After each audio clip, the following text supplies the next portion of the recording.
नमस्कार दोस्तों, स्वागत है आप सभी का एजुकेशन कैट 6 में और रुख करते हैं एक नई नोटिफिकेशन की तरफ। दोस्तों ये वैकेंसी है रेलवे रिक्रूटमेंट सेल की तरफ से, यानी कि हम बात करेंगे आज आरआरसी की तरफ से निकली हुई एक रिक्रूटमेंट के बारे में। 1600 से भी ज़्यादा पदों की वैकेंसी है। जी हाँ, हम बात करेंगे टोटल 1664 पदों की वैकेंसी के बारे में, जिसके लिए आप यहाँ पे आवेदन कर सकते हैं। जो छात्र 8वीं पास है, 10वीं पास है और उन्होंने साथ में आईटीआई अगर अपना कर रखा है तो आप इसके लिए यहाँ पे एलिजिबल हैं। मैंने आपको पहले ही एलिजिबिलिटी क्राइटेरिया इसलिए बता दिया कि अगर आप यहाँ पे एलिजिबल हैं तो ही आप इस वीडियो को अंत तक अब देखिएगा। अब यहाँ पे जो भी छात्र आईटीआई किए हैं मैकेनिकल डिपार्टमेंट से, इलेक्ट्रिकल डिपार्टमेंट से, और वो चाहते हैं कि यहाँ पे वैकेंसी के लिए पार्टिसिपेट करें तो इस वीडियो को अंत तक देखिएगा। क्योंकि जो छात्र वेल्डर में भी अपना आईटीआई कर रखा है या वायरमैन में या कारपेंटर में, तो भी वो छात्र जरूर इस वीडियो को देखेगा। साथ ही साथ यहाँ पे 10वीं पास होना और साथ में 12th का एग्जामिनेशन अगर आपने पास 50% से किया है तो भी आप इस वीडियो को जरूर देखिएगा। ये आपके लिए ही वैकेंसी है। दोस्तों यहाँ पे टेक्निकल क्वालिफिकेशन में आईटीआई क्यों मांगा जा रहा है? क्योंकि ये नेशनल ट्रेड सर्टिफिकेट भी जरूरी है यहाँ पे देना आपका, क्योंकि ये वैकेंसी टेक्निकल ही निकाली गई है। तो रेलवे रिक्रूटमेंट सेल की तरफ से नॉर्थ सेंट्रल रेलवे यानी कि एनसीआर में ये वैकेंसी निकाली गई है। दोस्तों रिक्रूटमेंट एक्ट अप्रेंटिस वैकेंसी है ये, और ये वेरियस ट्रेड के लिए वैकेंसी निकाली गई है। आपको एलिजिबिलिटी क्राइटेरिया फुलफिल करूंगा। यहाँ पे जो भी इच्छुक उम्मीदवार हैं वो प्लीज़ वीडियो को देखिएगा। अब यहाँ पे आपको फॉर्म भरने का जो है ना, यहाँ पे जो फीस चार्ज है वो 100 रुपये आपसे लिया जाएगा।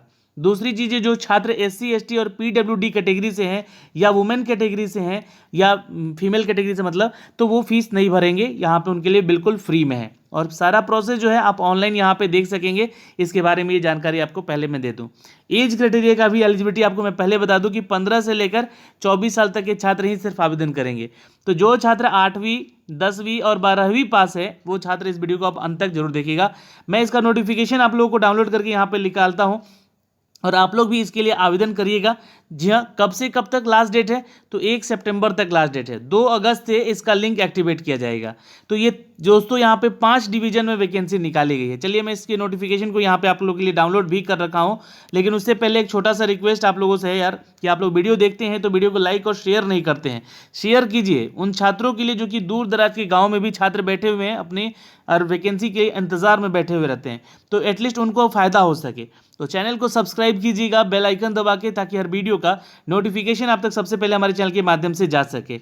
लगातार वीडियोस के पल पल की अपडेट हम आप तक पहुंचा रहे हैं अपने चैनल के माध्यम से, तो आप लोग भी ये सारे अपडेट ले सकते हैं। अभी थोड़ी देर पहले मैंने बेल्ट्रॉन की वैकेंसीज का अपडेट भी दिया था और बिहार एसएससी और बीपीएससी के रिगार्डिंग कुछ न्यूज़ अपडेट दिए गए हैं, तो इस वीडियो को जरूर देख लीजिएगा आप लोग।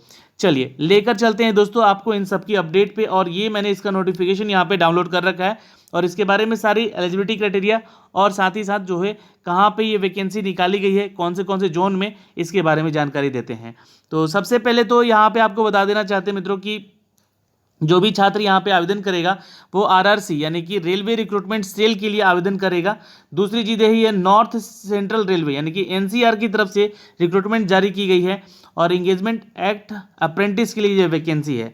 जोनल वाइज यहाँ पे नोटिफिकेशन जारी किया गया है। तो आपको दोस्तों 2 अगस्त से लेकर 1 सितंबर के बीच में ही इसके लिए आवेदन करना होगा। दोस्तों सारा प्रोसेस ऑनलाइन है, मैंने आपको पहले ही बोल दिया है। तो इसके लिए आप इसका ऑफिशियल वेबसाइट जो है, मैंने जो लिंक दे रखा है आपको डिस्क्रिप्शन में भी दे दिया है, आप वहाँ से क्लिक करके जा सकते हैं डायरेक्टली। दोस्तों यहाँ पे जो एजुकेशन एलिजिबिलिटी की बात की गई है एज क्राइटेरिया में, अगर हम बात कर ले दोस्तों, तो आपको यहाँ पे क्लोजिंग डेट हो जाए 1 सितंबर 2021 का होना चाहिए, मतलब 24 साल इस डेट से पहले आपका होना चाहिए। ठीक है, 24 साल से एक्सीड किए हुए तो आपका यहाँ पे फिर क्वालिफिकेशन नहीं लिएगा, और 15 साल से छोटे नहीं होने चाहिए आप। ठीक है, तो ध्यान रखिएगा दोस्तों। ये जो एसटी एससी कैटेगरी में है, ओबीसी कैटेगरी में है, उनको एज रिलेक्शन मिलेगा यहाँ पर 5 साल का और 3 साल का ओबीसी को, तो ये उनको सर्टिफिकेट लगाना होगा अपना यहाँ पे उस कैटेगरी का। पीडब्ल्यूडी छात्रों के लिए 10 साल का यहाँ पे रिलेक्शन है, यहाँ पर देख सकते हैं। एक सर्विसमैन वालों के लिए भी यहाँ पे एज रिलेक्शन मिलेगा, तो भी आप चेक कर सकते हैं। अब यहाँ पे जो दोस्तों वैकेंसी निकाली गई है, ये दोस्तों देख सकते हैं यहाँ पे आपका एज क्राइटेरिया उन सभी छात्रों के लिए है, कैटेगरी वाइज यहाँ पे मेंशन की गई है। तो ये तो खैर आप देख सकते हैं, जो भी कैटेगरी में है आप उसके कैटेगरी का चेक कर सकते हैं आप लोग खुद से भी। एसेंशियल क्वालिफिकेशन यहाँ पे दोस्तों चर्चा हुई है, तो क्वालिफिकेशन है applicant should have the already pass the prescribe. तो एजुकेशन क्वालिफिकेशन में आपका मैट्रिक पास होना ज़रूरी है, या तो 10th पास हैं आप, इन द 12th एग्जामिनेशन में है अगर आप 50% के साथ एग्रीगेट की आपका है अगर यहाँ पे, तो आप बिल्कुल यहाँ पे आइए, आवेदन कीजिए, आपको आमंत्रण है यहाँ पे। जी हाँ दोस्तों, ये जो वैकेंसी है ट्रेड वेल्डर, यानी कि वेल्डर आपका होना चाहिए गैस और इलेक्ट्रिक का, वायरमैन होना चाहिए आपका आईटीआई जो है, और कारपेंटर में भी आपको होना चाहिए। मिनिमम एजुकेशन क्वालिफिकेशन आपको 8वीं पास मांगा गया है from recognized school. The national trade certificate ITI का भी होना चाहिए साथ में, एनसीवीटी या एससीवीटी की तरफ से जो भी आपको अपडेट किए गए। तो ये एक अच्छी बात है दोस्तों यहाँ पर कि देखिए दोनों ही दिया गया है, नेशनल वाइज और स्टेट वाइज भी आपके पास अगर ये सर्टिफिकेट है आईटीआई का, then you can apply for the post. अगर मिनिमम क्वालिफिकेशन यहाँ पे बोला कि 8वीं पास तो होना मस्ट है, 8वीं पास करके भी बहुत लोग यहाँ पे आईटीआई कर लेता है, तो उनके लिए भी ये वैकेंसी है भाई। दोस्तों यहाँ पे टेक्निकल क्वालिफिकेशन आईटीआई की मांगी गई है, जो कि नेशनल ट्रेड सर्टिफिकेट अफिलेटेड होना चाहिए आपका एनसीवीटी या एससीवीटी से, कंपलसरी है, ये आपका एसेंशियल में है, इसलिए ध्यान रखिएगा। अब देखिए जो ट्रेड है यहाँ पे फीटर का है, उसके अलावा आईटीआई ट्रेड आपका फीटर में होना चाहिए, वेल्डर का है और एमेचर वेल्डर का है, जिसमें कि आपका यह देख सकते हैं यहाँ पर, और मैकेनिस्ट का है, फिर मैकेनिस्ट का आईटीआई ट्रेड होना चाहिए, प्लम्बर में भी, और मैकेनिकल यहाँ पे दोस्तों मैकेनिक कम ऑपरेटर में अगर देखें, और इलेक्ट्रॉनिक्स कम्युनिकेशन सिस्टम में देखें तो आपका जो आईटीआई ट्रेड होना चाहिए मैकेनिक कम ऑपरेटर इलेक्ट्रॉनिक्स कम्युनिकेशन सिस्टम में ही होना चाहिए। हेल्थ सैनिटरी में अगर आप इंस्पेक्टर बनना चाहते हैं तो आपके आईटीआई होना चाहिए दोस्तों, किसमें, तो आईटीआई किसी भी रेलिवेंट सेक्टर में हो तो चलेगा इधर, ठीक है। कारपेंटर का भी पोस्ट है इधर, मैकेनिस्ट का भी पोस्ट है इधर, तो यहाँ पे multimedia and the web page designer का भी पोस्ट है, जिसमें कि आईटीआई आपका जो है सेम सेक्टर में होना चाहिए, यानी कि कंप्यूटर से रिलेटेड होना चाहिए। एमएमटीएम का भी यहाँ पे पोस्ट है, जिसमें कि मैकेनिक्स, मैकेनिकल टूल और मेंटेनेंस में आपको यहाँ पे जॉब अपडेट दिया जा सकता है। दोस्तों इलेक्ट्रीशियन की पोस्ट है यहाँ पर, और इलेक्ट्रीशियन में ट्रेड होना चाहिए आपका। क्रेन में भी क्रेन ऑपरेटर आपका होना चाहिए, ध्यान रखिए यहाँ पे। पेंटर में पेंटर जनरल में आईटीआई होना चाहिए आपका। ड्रॉटमैन सिविल के लिए ड्रॉटमैन सिविल में आईटीआई होना चाहिए। मैकेनिक में डीएसएल का अगर देखें तो डीएसएल में आपका यहाँ पे क्वालिफिकेशन होना चाहिए। स्टेनोग्राफर इंग्लिश में भी, तो इंग्लिश में आपका स्टेनोग्राफर होना चाहिए, ठीक है। इन्फॉर्मेशन कम्युनिकेशन टेक्नोलॉजी में अगर देखें तो information technology and electronic system maintenance में आईटीआई होना चाहिए। स्टेनोग्राफर अगर हिंदी है तो आपको स्टेनोग्राफर हिंदी आनी चाहिए। वायरमैन का भी है तो वायरमैन में आपको आईटीआई होना चाहिए। तो ये तो हो गया आपका इसेंशियल क्वालिफिकेशन, मतलब कि मस्ट है यहाँ पे आपका आईटीआई इन सभी सेक्टर में होना भी चाहिए। तो ये दोस्तों अगर आप इसके लिए आवेदन करते हैं तो यहाँ पे आपको 100 रुपये फीस चार्ज भी लगेगा, लेकिन जनरल कैटेगरी और ओबीसी छात्रों के लिए। लेकिन जो एससी एसटी में है और पीडब्ल्यूडी कैटेगरी में है उनको यहाँ पे कोई फीस नहीं लगेगा, इस बात का ध्यान रखिएगा दोस्तों। अच्छा, जो छात्र ईडब्ल्यूएस कैटेगरी में आते हैं उनको एक अपना प्रमाण पत्र देना होगा कि उनकी जो सालाना इनकम है घर की जो है 8 लाख से कम है, इसलिए तभी उनका ईडब्ल्यूएस का सर्टिफिकेट बन सकेगा आगे चलकर भी, और वो ईडब्ल्यूएस से आवेदन कर सकेंगे। दोस्तों यहाँ पे पेमेंट सेक्शन मैंने आपको बोला कि 100 रुपये फीस लगेगा, यहाँ पे ध्यान दीजिएगा। लेकिन जो कैटेगरी में एससी एसटी पीडब्ल्यूडी और वुमेन कैटेगरी है उनसे कोई फीस यहाँ पे नहीं लगेगा। अब रही बात आपको आवेदन करने के लिए, तो आप इस जो है ऑफिशियल वेबसाइट से जाके आवेदन बिल्कुल करिए। आप ऑनलाइन पेमेंट कर सकते हैं डेबिट कार्ड क्रेडिट कार्ड से, 100 रुपये का चार्ज यहाँ पे बिल्कुल आवेदन कीजिएगा। और साथ ही साथ दोस्तों आपसे मेडिकल फिटनेस भी मांगा जाएगा जब आप इसके लिए ज्वाइन करने जाएंगे, तो जिन भी सेक्टर में, चूँकि आईटीआई का काम क्या होता है कि वो फिजिकल ज़्यादा वर्कलोड होता है उन लोगों का, इसलिए ध्यान रखिएगा ये सारी चीज़ें आपसे मांगी जाएगी ही। आप पीएच कोटे से आते हैं तो उन आपके लिए भी कुछ एलिजिबिलिटी क्राइटेरिया है, यहाँ पर कुछ रिलैक्सेशन मिलेगा आप लोगों को यहाँ पर, तो इसको देख लीजिएगा। देखिए टोटल जो है ना 23 पेज का ये अपडेट है। तो सिलेक्शन प्रोसीजर आपको मैं बता दूं यहाँ पर कि selection of the eligible applicant जो है ये आपको training under the apprentice act 1961 के तहत आपका सर्टिफिकेट तो होना चाहिए, साथ में आपको 10th या 12th में 50% का मार्क्स होना चाहिए। आईटीआई एग्जामिनेशन आपका इक्वल वैलेंट वेटेज देगा आपके एज क्राइटेरिया को भी यहाँ पे, तो ध्यान रखिएगा, है ना। और जो छात्र 8वीं पास हैं वो भी आईटीआई के साथ यहाँ पे आवेदन कर सकता है, बिल्कुल ध्यान रखिएगा। मिनिमम क्वालिफिकेशन मतलब 8वीं पास होना चाहिए। 10वीं पास वाले छात्र भी इधर आवेदन करेंगे, 10वीं पास भी बहुत सारे करके और आईटीआई करते हैं, और बहुत लोग 12th करके भी आईटीआई करते हैं, तो वो लोग भी इधर आवेदन करेगा, ठीक है। तो यहाँ पे कोई आपका देखिए साफ साफ लिख दिया गया है कि कोई रिटन टेस्ट नहीं होने जा रहा है और ना ही कोई वाइबा होने जा रहा है, सीधी भर्ती है यहाँ पर, सीधी रिक्रूटमेंट है। रेलवे में आरआरसी एनसीआर की ये टोटल वैकेंसी है जो निकाली गई है अप्रेंटिस एक्ट के तहत दोस्तों। जी हाँ, प्रयागराज मैकेनिकल डिपार्टमेंट में 364 पदों की लगभग वैकेंसी है, मैं आपको वो दिखला देता हूँ। आपका जो मार्क्स कैसे कैलकुलेट किया जाएगा इसके बारे में थोड़ा सा जानकारी यहाँ पे ले लीजिएगा। जी हाँ, for the purpose of the calculation of percentage SSC matriculation total marks all the subject mention, यहाँ पे जो भी आपके मार्क्स आपके सब्जेक्ट में थे उनको कैलकुलेट किया जाएगा और जैसे परसेंटेज है वही आपका परसेंटेज ऐड किया जाएगा आईटीआई मार्क्स के साथ भी। तो इसको ऐड करके यहाँ पे आपका एक लिस्ट बनाया जाएगा जिस फिर उसके बाद आपका सिलेक्शन यहाँ पे किया जाएगा दोस्तों, है ना। वहाँ पे आपको क्या किया जाएगा, तो मार्कशीट के एवज पे ही आपको यहाँ पे आपका जो है मेरिट लिस्ट बनाया जाएगा, ठीक है। तो ये एक अपडेट है यहाँ से आपके सिलेक्शन प्रोसीजर में भी। Okay, final selection of applicant would be the subject to the verification of the original medical fitness और सर्टिफिकेट। ये सारी चीज़ें आपकी चेक होंगी जो कि आपको एक्सेंचर में दिया भी गया है, आप चेक जरूर कर लीजिएगा। ट्रेनिंग के दौरान आपको स्टाइपन यहाँ पे अगर देखा जाए तो 1 साल का आपका ट्रेनिंग पीरियड होगा, तो स्टाइपन भी यहाँ पे आपको ज़रूर दिया जा सकता है।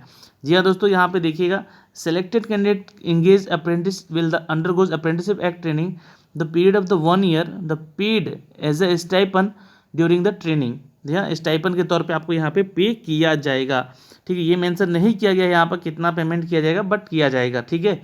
अच्छा, मोड ऑफ एप्लीकेशन जो है ऑनलाइन आप कर सकते हैं, बिल्कुल यहाँ पे आवेदन कीजिए, कोई दिक्कत नहीं है आवेदन करने में, बिल्कुल सिंपल तरीके से आवेदन कर सकते हैं। कैसे आवेदन करना है, तो ये सारे आपके डॉक्यूमेंट जो हैं यहाँ पे होने चाहिए, जैसे कि 8 के मार्कशीट, 10th का मार्कशीट, सर्टिफिकेट, एज प्रूफ के लिए 10th का मार्कशीट लगेगा, कॉन्सुलेटेड आईटीआई का मार्कशीट, एनसीबीटी एससीबीटी का जो सर्टिफिकेट है, आपका रजिस्ट्रेशन होना चाहिए।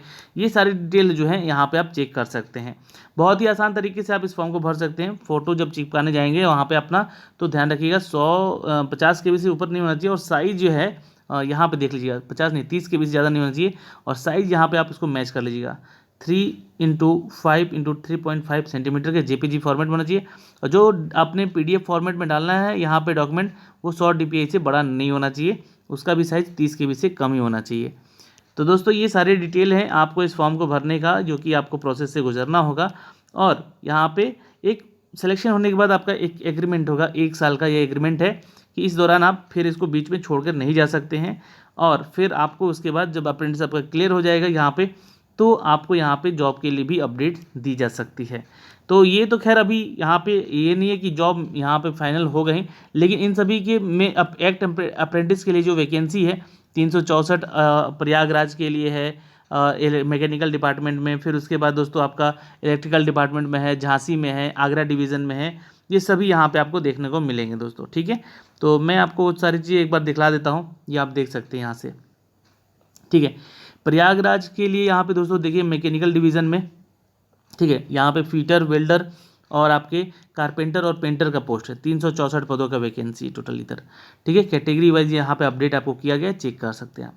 फिर उसके बाद इलेक्ट्रिकल डिपार्टमेंट के लिए भी टोटल 339 पदों की वैकेंसी है, fitter, welder, armature, tech carpenter, tech crane machinist और पेंटर और इलेक्ट्रीशियन की भी पोस्ट है यहाँ पे। तो ये कैटेगरी वाइज यहाँ पे आप सारी चीज़ें चेक कर सकते हैं कितनी कितनी वैकेंसी है, ठीक है। तो ये टोटल 339 पदों की यहाँ वैकेंसी अपडेट की गई है।